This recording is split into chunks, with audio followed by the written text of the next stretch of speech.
Good morning. Good morning. And welcome to Unity of Palmyra. Live long and prosper. So I'm going to teach you a couple things today. I'm going to teach you where this came from. It came from Leonard Nimoy's Jewish roots. And the response to live long and prosper is peace and long life. So let's practice that. You ready? Everybody get your fingers ready. All right? Live long and prosper. Peace and long life. Excellent. We are now officially the Star Trek Church, which just, why shouldn't we be? So, here at Unity of Palmyra, we center ourselves in love and embrace a positive path for spiritual living. We are an open and affirming congregation. We love you exactly as you are in all of your magnificent glory. And part of honoring all paths is we honor both Star Trek and Star Wars. But this morning we will be focusing on Star Trek, hence none of my Yoda paraphernalia is joining the platform this morning. So we're going to have a little bit of fun today, embracing the promise of Star Trek. So let's take a minute to get fully into the room or wherever you are watching us through the ethers this morning as we take a nice big deep breath.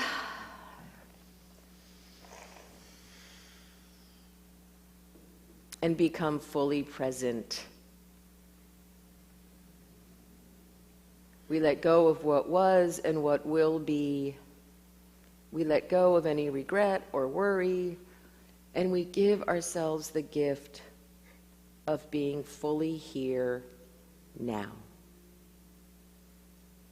Fully in this moment.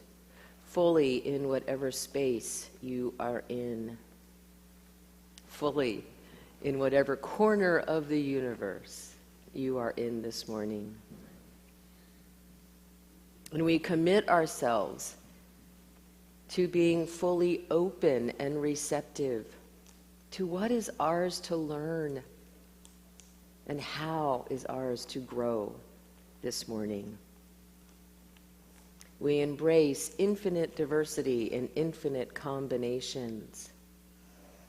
So wonderfully consistent with our value of being accepting, compassionate, open-minded, positive, and transformative. All are found in the Star Trek universe. As always, we enter into this experience with gratitude as we say thank you for this time to come apart for a while and remember the truth of who we are. Spiritual beings having an incredibly, amazingly human experience. Thank you for whatever safe space you are in right now. And most especially, thank you for one another. And so it is. Amen. Let's stand and sing.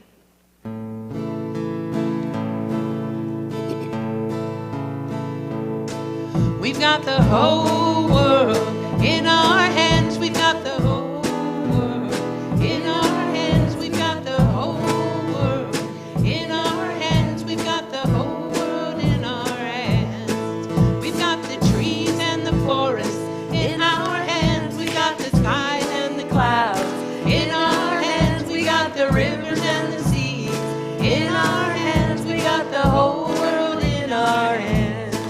We've got you and me, brother, in our hands. We got you and me, sister, in our hands. We've got the entire world in our hands. We've got the whole world in our hands. We got the whole world in our hands. We got the whole world in our hands. We got the whole world in our hands. We got the whole world in our hands. We've got the whole world in our hands. We've got the whole world in our hands.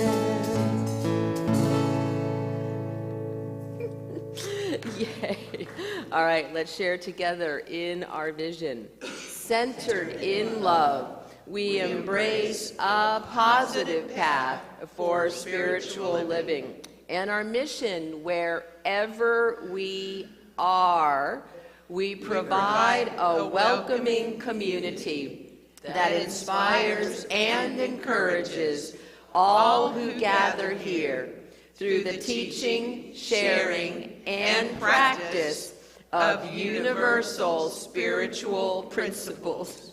And one of the ways we practice those principles is to honor wherever you are in your hugging journey. So if you would like a hug, we'll bring it on in. If you're more comfortable with a handshake, we will honor that. And if you want us to leave you completely alone, we will respect whatever bubble you create around yourself. And feel free to come up and check out some of my Star Trek paraphernalia during hugs and handshakes. Good morning. I love your shirt. Yes.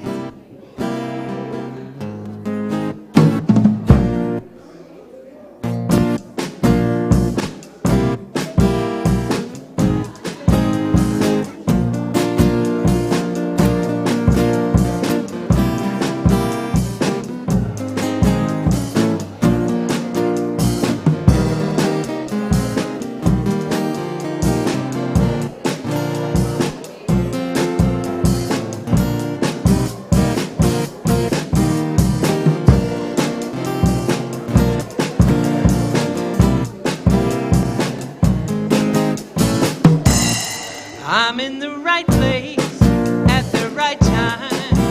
I am just where I'm supposed to be. I'm in the right place at the right time. I am just where I'm supposed to be. Oh, my soul is welcome here. Oh, my soul is welcome here. I am getting the message loud and clear. My soul is welcome here. Here we go. I'm in the right place at the right time.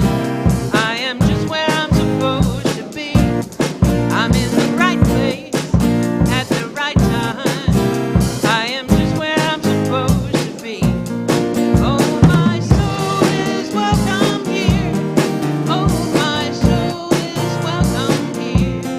I am getting the message loud and clear. My soul is welcome here. I am getting the message loud and clear. My soul is welcome here. All right, have a seat. We have a couple of announcements this morning. Our prayer chaplains this morning are Lisa Bechtel and Debbie Latulib. Lisa is in the sanctuary and Debbie is holding space for us from home. So Lisa will be available over in this corner of the sanctuary after the service if you would like some one-on-one prayer time with her. My meeting Jesus Again for the First Time class starts this Thursday evening. It is, I'm thinking it's going to be hybrid for anybody who wants to meet in person. We'll be downstairs, and if there are those who are not local who want to Zoom it, we'll kind of play that by ear between now and Thursday and see what the needs are. And on Sunday, May 7th, is the first of our membership workshops for the year, and that is Unity 101. So if you are not yet a voting member and you want to become a voting member, you need to take that workshop. The other two are already scheduled, and they are posted both upstairs and downstairs in the new fancy new bulletin board in the fellowship area. Had a little fun with that. Please do sign up for both of those classes so you can get the email with the syllabus and all the information. There's a lot of handouts for the Unity 101. I just want to make sure I have enough for everybody. The next Spirit Camp meeting is this Monday, May 8th in the evening, and it actually is at the host church, which is Salem UCC in Campbelltown. Reverend Dwight and his folks are supporting us in that.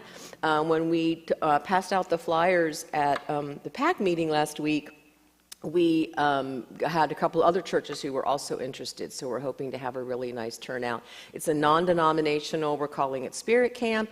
It's open to any kids in the Palmyra community, regardless of your whatever church you go to or don't go to. It's going to be really neat. We're getting very excited about that. I think that, and Linda, you would like to come up and talk about the yard sale. You need to take the microphone from Miss Holly there. Just want to remind you, well, not remind you, I don't think we mentioned this, that the last day to bring in items for the yard sale is May 14th. That's the Sunday before the yard sale Saturday. Because there's a lot to do that last week for us as organizing and getting things together. Is this not working? No, it is, isn't it? Is it? No, I just saw Ken make it. I thought maybe something wasn't coming through. The other thing is we do have already a baked good items up for sign-ups downstairs in the kitchen, holy ground, eating area. Fellowship area. We're going to call that the fellowship area. That's where it is.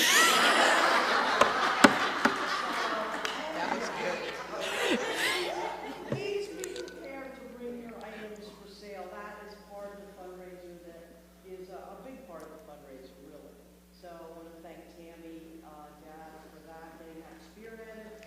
And I believe that's all I have. I just wanted to now I'm reminding you about the May 14th date.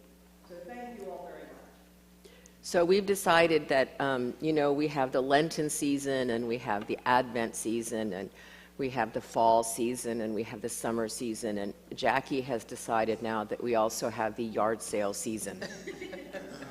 That it's actually very fun because the yard sale team is very fun. So when they're in here working, there's a lot of laughter and camaraderie. So we now have a yard sale season. All right. Any other announcements? It is on.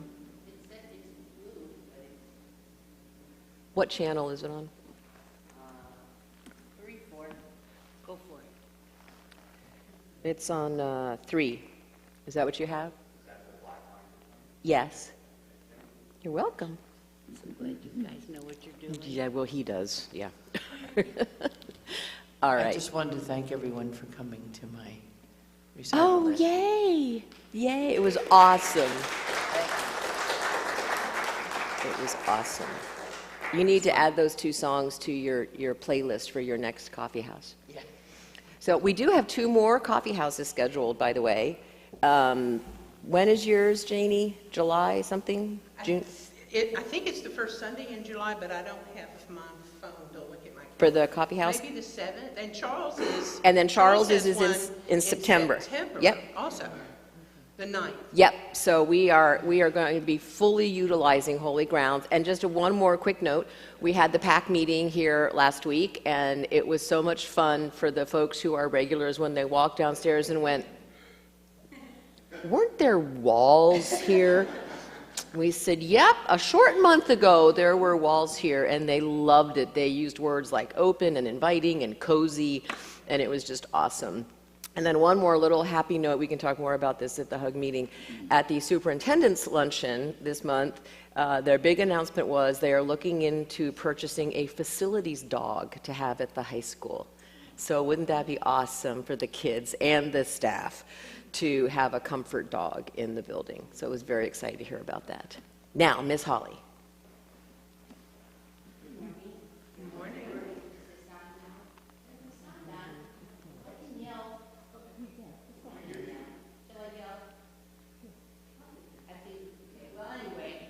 Hang on. Good morning. I'm a little sweatier because this is a sweatshirt, and I didn't realize that when you wear a sweatshirt, it's because you want to sweat. So when I'm up here, I don't like sweating, but I will show you. This is Star Wars. This is The Mandalorian. So I figured it kind of would fit in with kind of. I'm in trouble. Gene Roddenberry live. And the daily word for today is. I pause to appreciate life's simplest blessings. Today I give thanks for the simplest blessings, the small things that bring a smile to my lips and a warm feeling to my heart. A hug from a friend, a cuddle from a grandchild, or stroking the soft fur of a beloved pet fills my awareness with love. The sudden lift I get seeing a favorite person's handwriting in the mail, or the thrill of spotting a rainbow after a cleansing rain shower spark lasting happiness in my heart.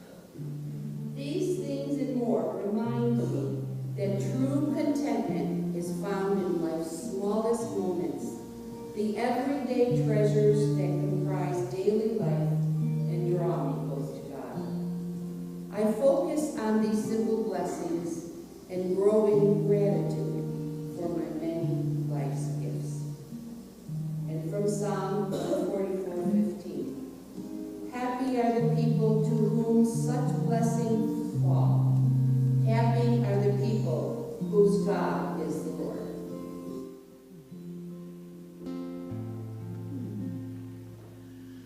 I am home, my family is here. I feel loved by the ones I hold so dear. And when my family needs me, I promise to be there. And when I need my family, I'm lifted up in prayer.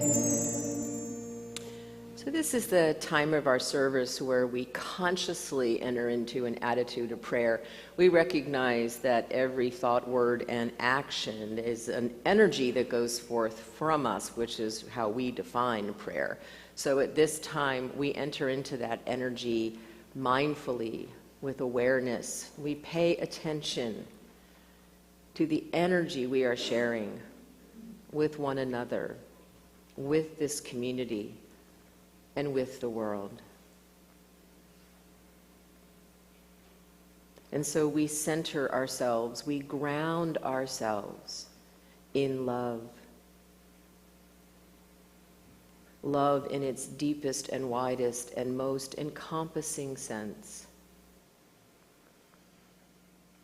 where we love one another, we love our work, we love our home, and we love our planet, not because it earns it, not because we earn it, but simply because we exist. That is the all-encompassing love of Spirit, of that universal energy that we have so many names for.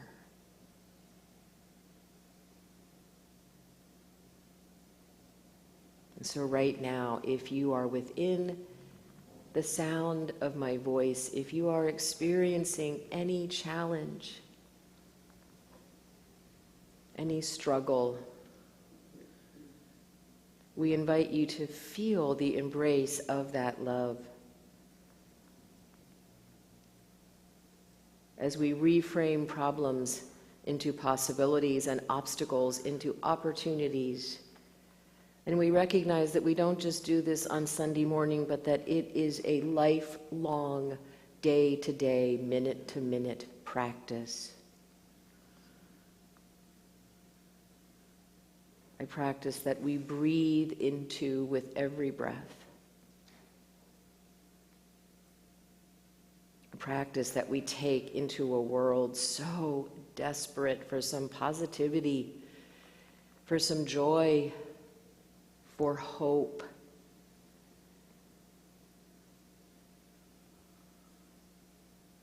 So we surround you with our love, our compassion, our wisdom, our courage, and our strength, and support you through whatever you are going through right now. And if you have cause for joy or celebration this morning, for gratitude in any form, we invite you to share that with us through that golden web that connects us all. For we know that the power of community is when our troubles are shared, they are divided. And when our joy is shared, it is multiplied. And as always, we remember that together or apart, we are always connected at the heart.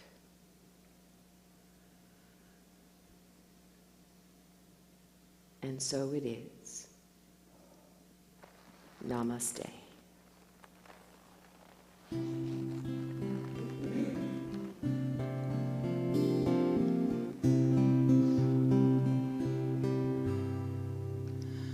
The God in me beholds the God in you. Namaste. The God in me beholds the God in you. Namaste. You are beautiful. You are whole. You are beautiful. You are whole.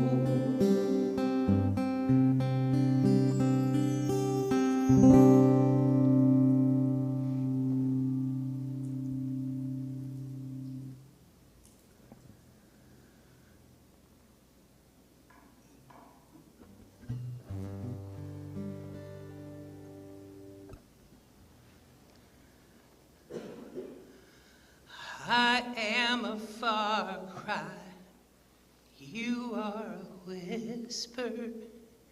I am sinking sand, you are a pillar.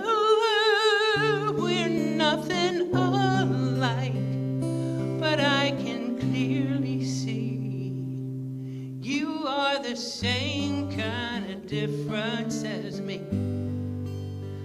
A distant relative, a lion and a lamb.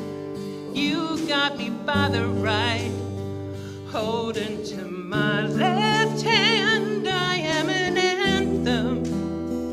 You are poetry.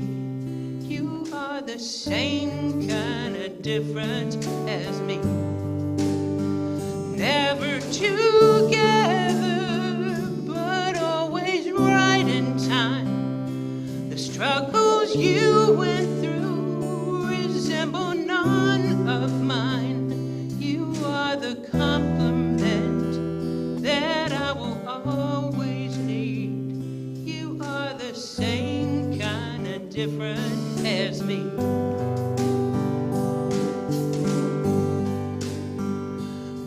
I couldn't find myself. You lost your family. I had a broken heart. You had your shattered dreams. Before we ever met, we shared a suffering. You are the same kind of different as me.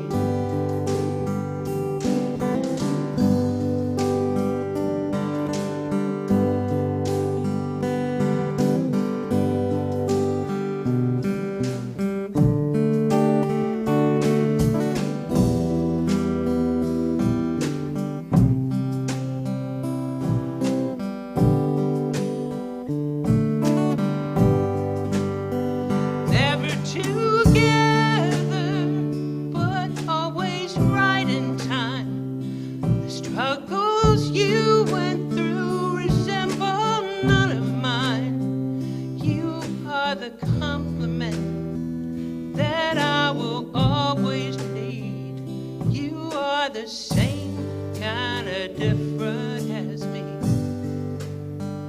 I am a far cry, you are a whisper.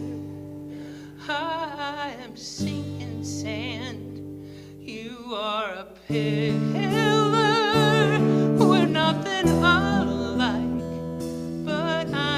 clearly see you are the same kind of different as me.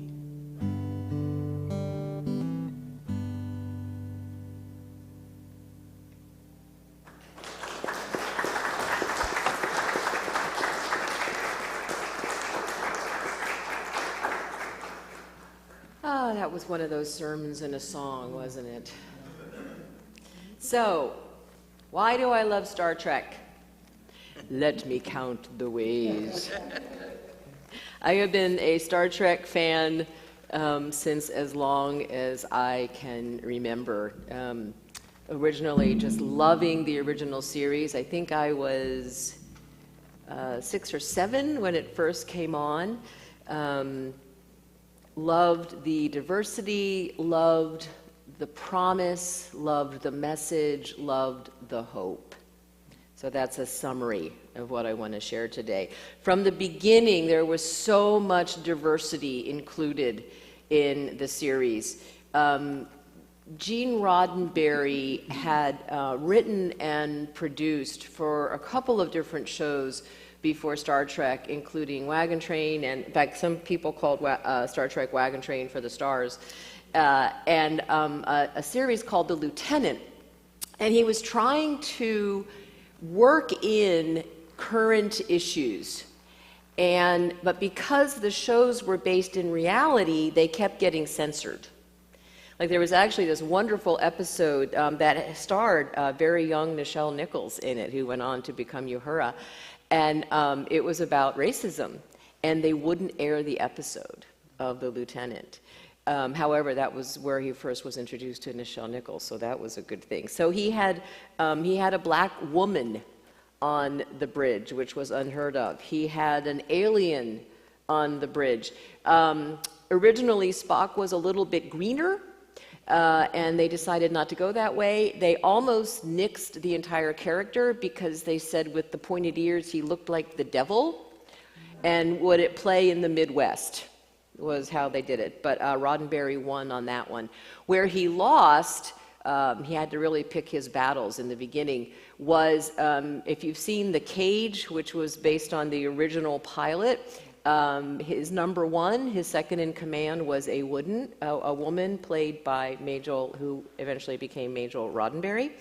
And the studio said, no one will buy a woman being second in command. Decades later, of course, we had Catherine Janeway, but I'll get there. He also had a Russian on the bridge. He had an Asian on the bridge. Remember when this was put out? Cold War. It was very risky to have a Russian on the bridge of the Enterprise. He had a Scottish engineer, the wonderful Scotty with the wonderful brogue. He, from day one, demonstrated what came to be known as IDIC, infinite diversity and infinite combinations. It is also interesting that, all of the aliens they encountered looked like us, with a little bit of makeup on. That was a budget consideration, right? Ken and I recently watched a wonderful miniseries produced and narrated by Gates McFadden, who played Dr. Beverly Crusher in The Next Generation, and then, of course, Picard and all the movies. When it first came out, they were nervous about what it was going to cost and would anybody want to produce it. And apparently it was Lucille Ball who brought it to Desilu and became a champion for the show. So it was because of a woman that we got Star Trek produced. So the original series within the sci-fi realm, where it was safe from the censors, covered racism and shadow work. I actually aired a clip in our recent Beloved Community session. It dealt with overpopulation. It dealt with environmentalism. It dealt with the futility of war and sexism and good and evil and so much more. And it all got past the censors because it was science fiction. But the point was made. When The Next Generation came out, they picked up the reins and they did episodes that focused on homophobia and xenophobia and the arms race, and it goes on and on and on. Deep Space Nine broke the mold with a stationary space station, although eventually they got their own ship called the Defiant, which was like super cool. It also introduced to that point the most spiritual of all the races. Now that changed as the series went on and we added more series, but the Bajorans were an overtly spiritual race. Their entire culture was based on their spiritual beliefs, so that was new. Voyager brought us Captain Janeway, the first, well, we argue sometimes about first because we also argue about what is canon and what have we made up in all the stories, but the party line is that Catherine Janeway was the first female captain. And they portrayed her as both strong and commanding and compassionate. So a true female leader, not a female trying to be a man in a man's job, but she brought her own particular spin. So every series continued that tradition of exploring and exposing current issues and cultural challenges. Now, what's interesting is there's been some backlash to some of the more recent series, and I'll get into all the different series in a second, because some people have said, oh, all of a sudden Star Trek is woke, right? And those of us who've been watching Star Trek since the late 1960s have said, Star Trek invented woke. Right? It was Roddenberry's vision from day one that this series would expose all the phobias and the violence and the hypocrisy. So it's kind of funny that all of a sudden now we're too woke. One of the other shifts, and I owe this realization to Ken as we were talking about this week, was the Prime Directive. So Starfleet's Prime Directive is that the explorers would not interfere with any civilization that they came in contact with, especially if the civilization was less evolved or less sophisticated than them, which many of them were. And we were talking about that, and Ken said, you know, that's a real shift from Manifest Destiny. Right? Which is any land we come upon, we make our own. Right? Any land we come upon, we exploit for our own purposes. It's now ours because we walked onto it. The Prime Directive was the opposite of that. It showed tremendous respect for any existing civilization, so much so that they would alter themselves to look like the locals so that they wouldn't impact or harm their civilization in any way. So in addition to infinite diversity and infinite combinations, Starfleet was very respectful of entire civilizations that were different from theirs. One of my favorite Gene Roddenberry quotes was, Star Trek was an attempt to say that humanity will reach maturity and wisdom on the day that it begins not just to tolerate, but take a special delight in differences in ideas and differences in life forms. So that part of the quote gets shared a lot, but he actually went on and was a little challenging in the rest of it. He says, if we cannot learn to actually enjoy those small differences, to take a positive delight in those small differences between our own kind here on this planet, then we do not deserve to go out into space and meet the diversity that is almost certainly out there. In other words, if we can't learn to get along with those in our own backyard, we don't deserve to go out to space and see what's out there. So all the topics that were not allowed in regular shows were allowed because of the fact that this was science fiction. This was Roddenberry's way to get them out onto the air. However, even then, there was controversy around some of the episodes. There was the infamous episode where Kirk kisses Uhura. And there were actually stations in the Deep South that would not air that episode. So even though it was science fiction, there were still some taboos that were so strong that we couldn't even reframe them into aliens in outer space. So Star Trek was also a testament to the fans.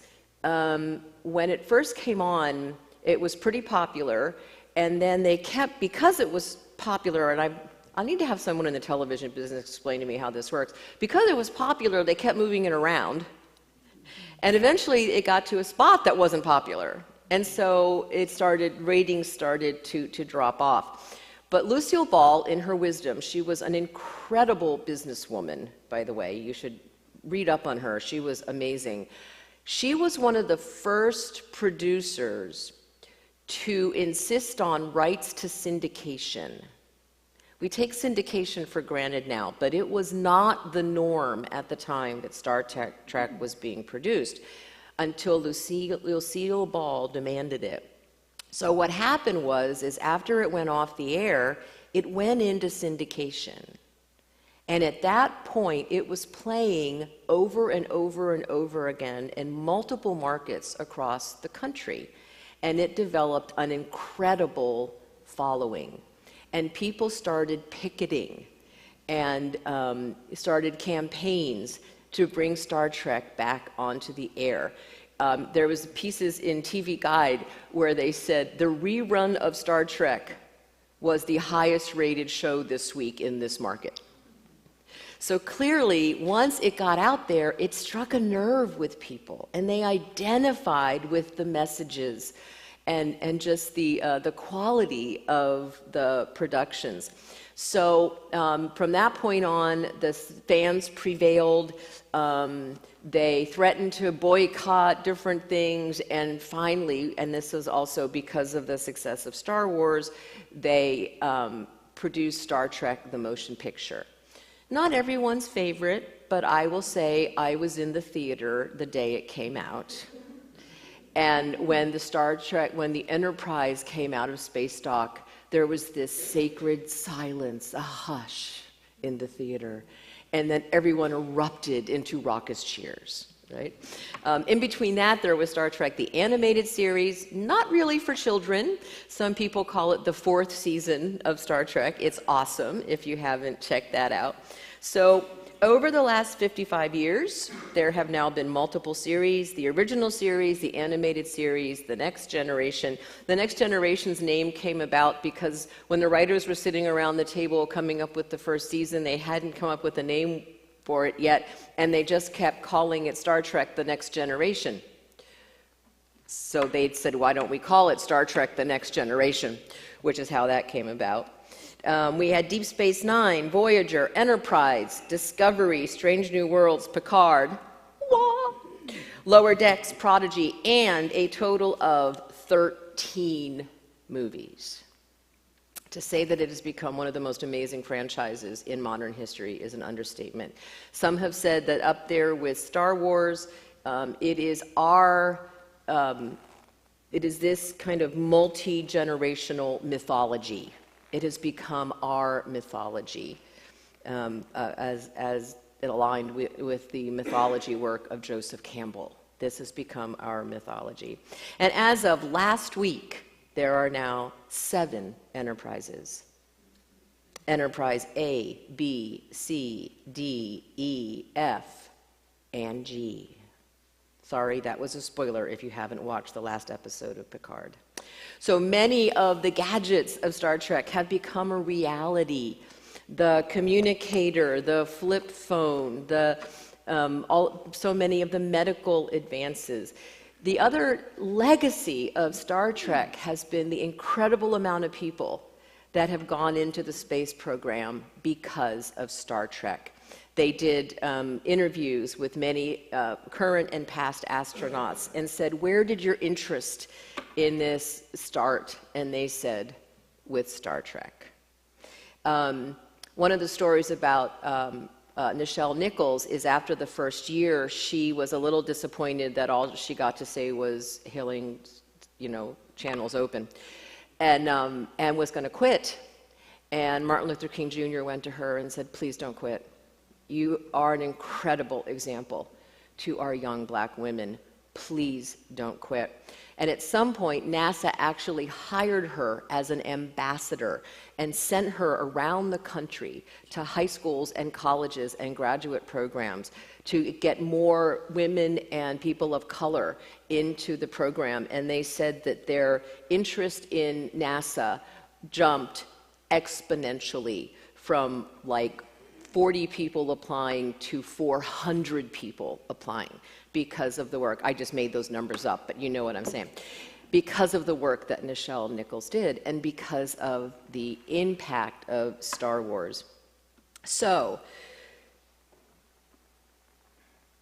there is a fascination with Star Wars and in some cases even Star Trek, and in some cases even an obsession with Star Trek.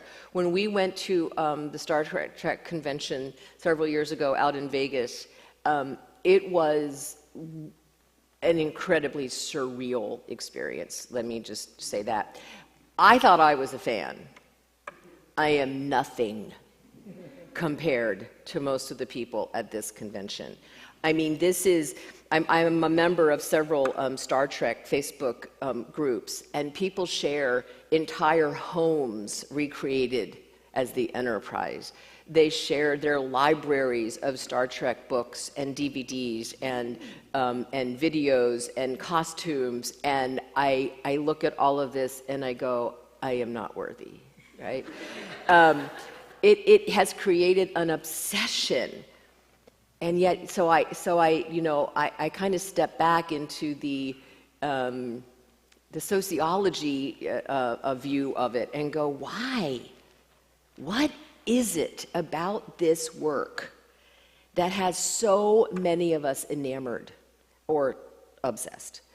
And I think it's because it offers hope.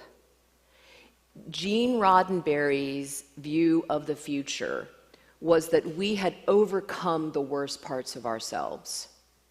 We no longer needed money because no one hoarded money.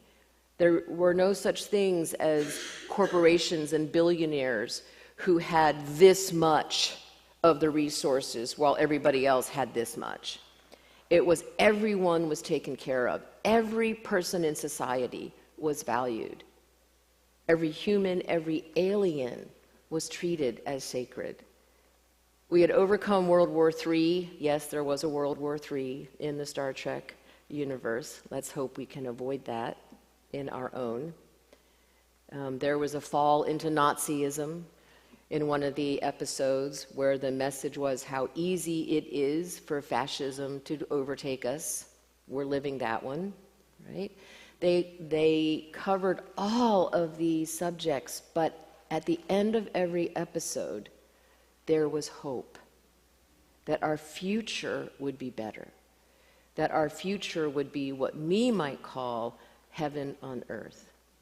So the ultimate promise of Star Trek is about hope and curiosity and not being afraid of the other, but seeing the other as simply different and still wonderful.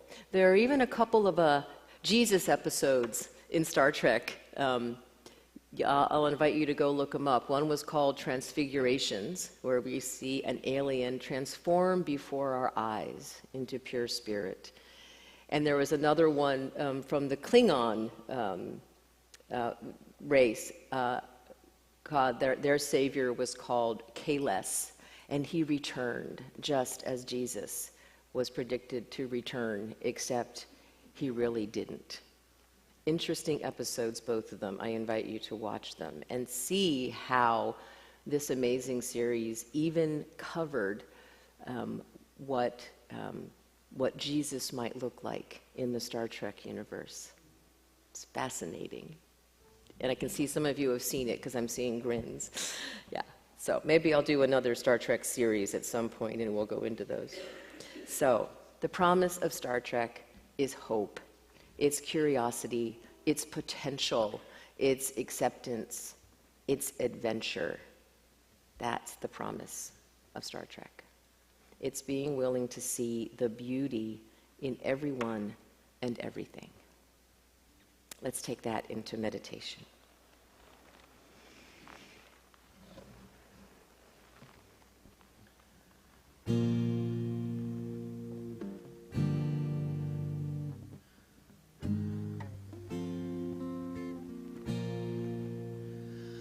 I see the beauty in you. I see the power in you. I see the greatness in you. And so it is. I see the child in you. I see the sweetness in you. I see the softness in you. And so it is. I can see it. It's right there before me, can feel it deep in my soul. I just know it, that you are an angel full of magic and power and pure sweet love. I see the goodness in you, I see the wisdom in you, I see the strength in you, and so it is. I see the joy that's in you, I see the light shining through, I see the love that's in you, so it is.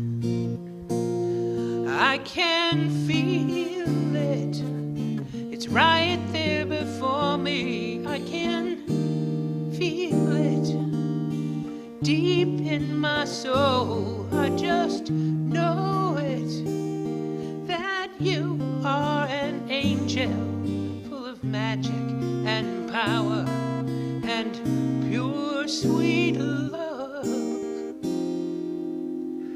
I see the grace that's in you, I see the courage in you, I see the heart that's in you, and so it is. I see the beauty in you, I see the power in you, I see the greatness in you, and so it is. I see the beauty in you, and so it is.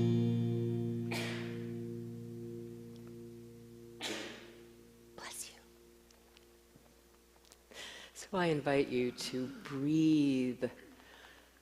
Breathe so deeply that you feel it coming out your toes and out through the top of your head. Picture the breath filling every cell in your body, nurturing, empowering, enlivening, filling up the beauty in you. The promise of Star Trek is to be willing to see the beauty in all that is,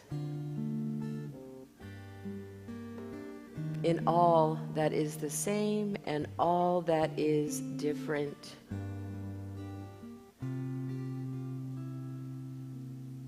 To replace fear with curiosity.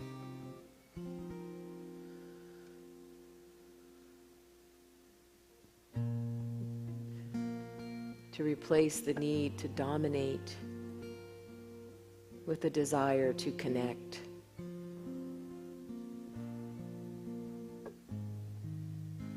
To open our hearts and minds to what else is out there.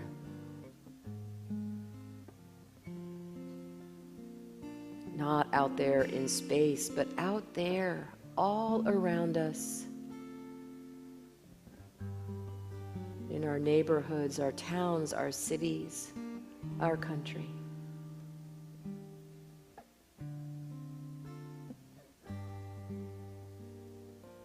The promise of Star Trek is honoring and appreciating the incredible diversity that exists on this planet.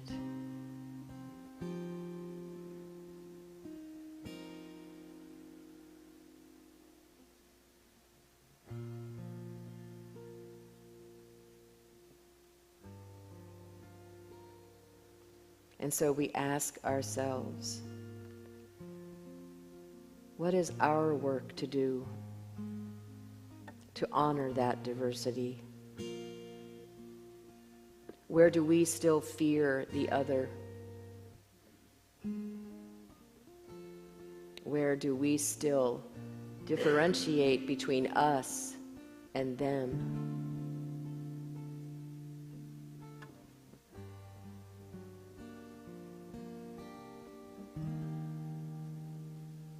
Are we willing to open our hearts and our minds to find, to see, and to feel the beauty that is all around us?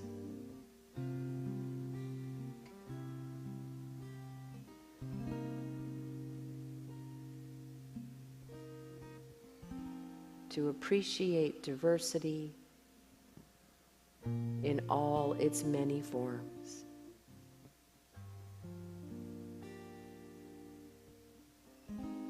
That is the promise and the hope of the future that Star Trek brings us.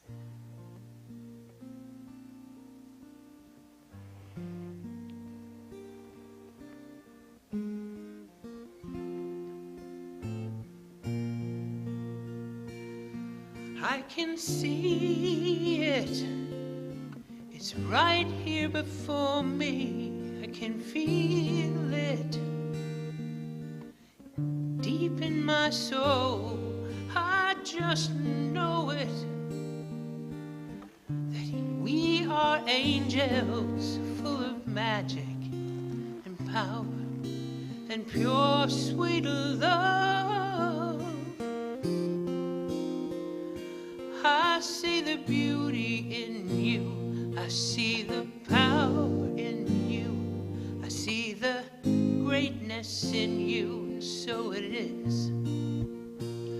I see the child in you, see the sweetness in you, I see the softness in you, and so it is. I see the beauty in you,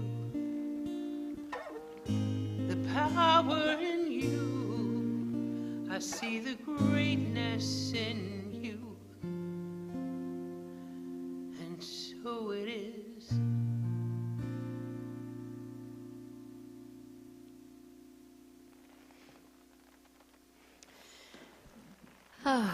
So I promised I would tell you where this came from. This came from Leonard Nimoy's Jewish background and his fascination with the Yiddish language. In fact, he was instrumental in making sure that younger people in his community learned Yiddish. He said his first language was English, but his grandparents spoke Yiddish, so that's what he spoke at home. And he said that this is the shape of the letter Shin, the Hebrew letter Shin. He said it's the first letter in several Hebrew words, including Shaddai, which is a name for God, Shalom, which is, hello, goodbye, and peace, and also Shekinah, which is defined as the feminine aspect of God, who supposedly was created to live among humans. Isn't that interesting? He said that there was an episode where it was the first time that Vulcans were to greet one another in the show, and he said, we should have like a special greeting, and all of a sudden this memory bubbled up from a ritual he had observed as a child, and so he came up with this one, and he said, it took off just like that because I think it touched a magic chord. He said, young people to this day don't know what this means. Laughing, Nimoy revealed the best part of all, people don't realize that they're blessing each other with this every time. So the next time you see this, you may feel blessed. And I love that it also is about the feminine aspect of God. So this is the time of our service where we thank you for your incredible generosity and your sharing of your time, talent, and treasure to continue the work of this community and the work of creating the future of Star Trek. Would that be okay? I have a little more enthusiasm. Thank you. Just humor me on this. Charles reminded me that in my very first meeting in May of 2017 with this community, I warned them that I was an avid Trekker. It was completely transparent from day one, people, that you'd have to put up with this from me on a regular basis, and Sherry remembers that too. So, thank you.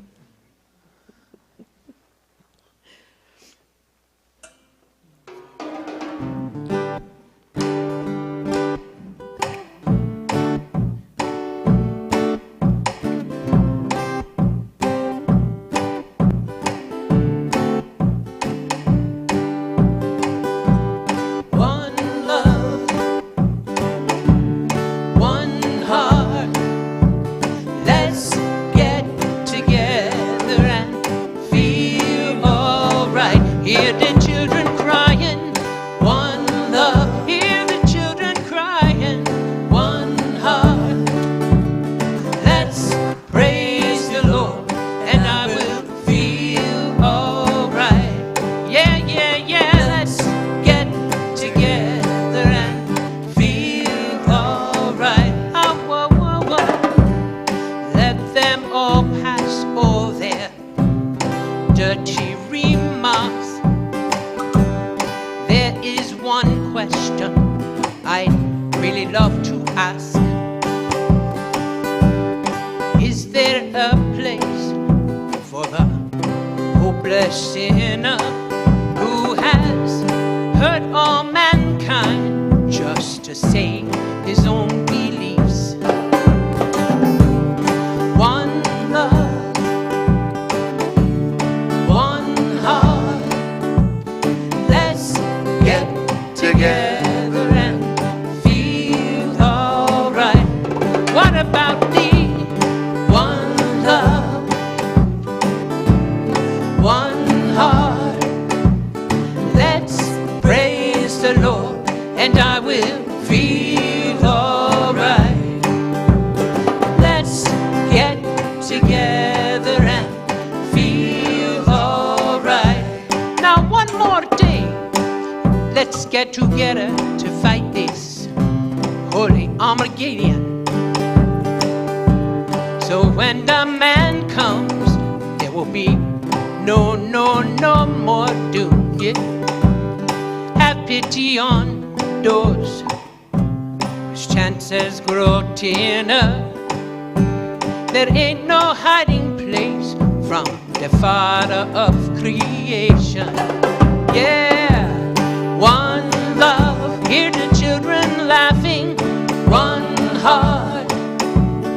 Let's get together and feel alright. Sing it to me now. One love, one heart. Let's praise the Lord, and I will feel alright. Everybody sing. Let's get one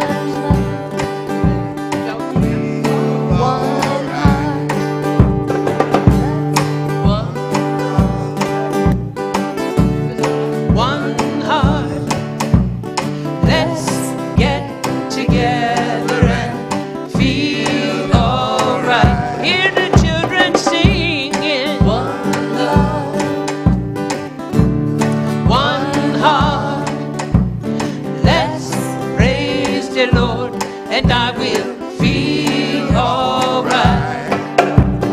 Let's get together and feel alright. Let's get together and feel alright. Oh, oh, oh, oh,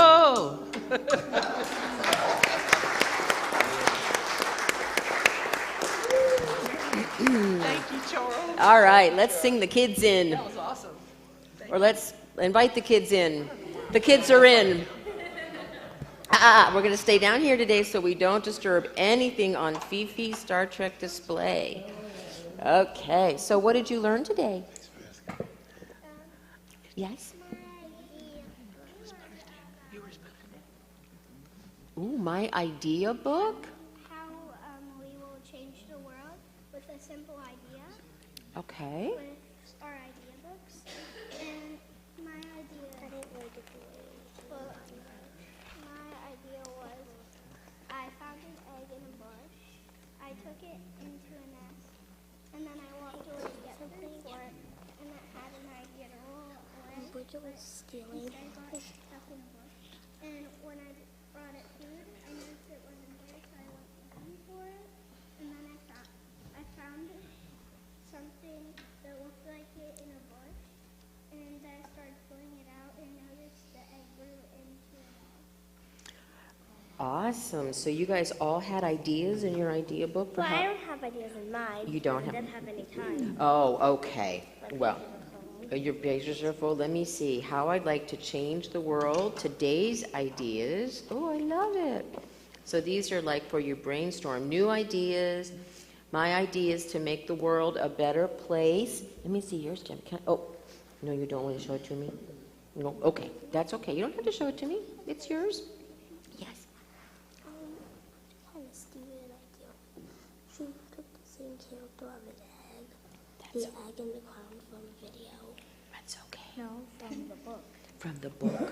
Okay. Okay. Copyrighted. Oh, okay.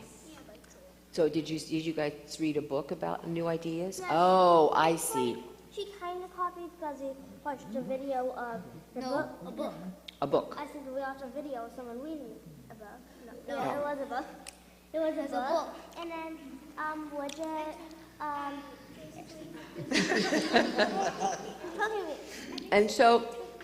And so the promise of Star Trek is that children will learn to cooperate and share ideas.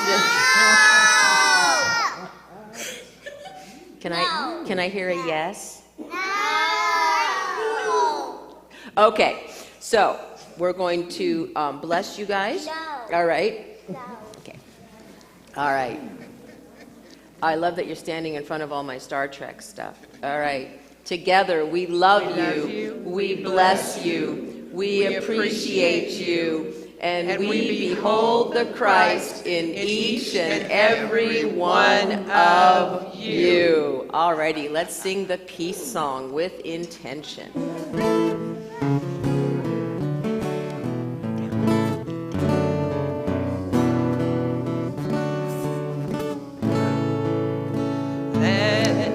There be peace on earth, and let it begin with me.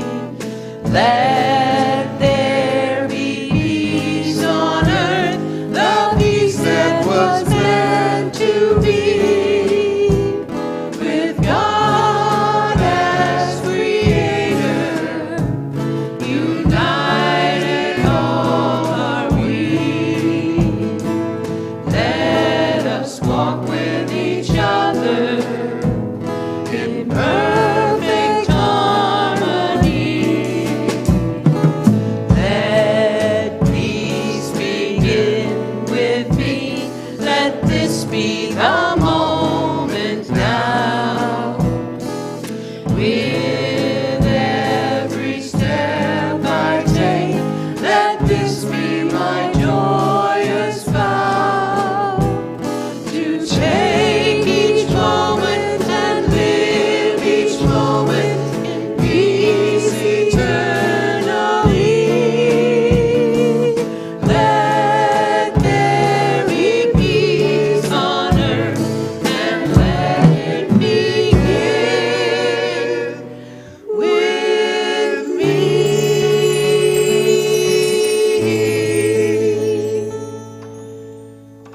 The light of God surrounds us. The love of God enfolds us. The power of God protects us. The presence of God watches over us. Wherever we are, God is. And wherever God is, all is well. Go forth being curious about this adventure that we call life, and live long and prosper. Have a great week. Thank you, Facebook and YouTube friends. We love you. Please join us downstairs for fellowship.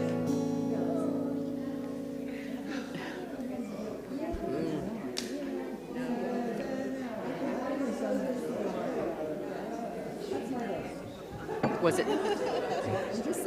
Love my Star Trek.